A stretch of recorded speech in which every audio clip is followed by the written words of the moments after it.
nyo gamitin sa buong katawan. Okay? Thank you so much, Queen of Pops. Thank you, Beshi.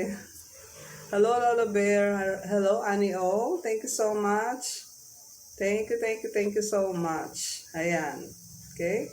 So, parang maganda tong products na to. Nagamit ko na siya. Ito ginagamit ng anak ko. Ito naman ginagamit ko, syempre, dahil 58 na ako. So, kailangan i-maintain natin kutis natin.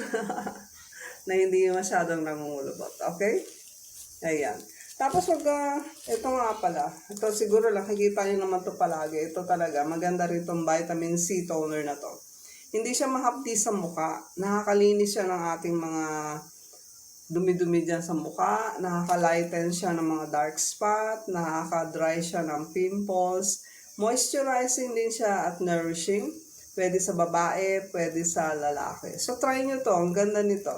Lalo na pag galing kayo sa labas. Yes, sis. Ang ganda niya. Hindi siya mahapde, di ba?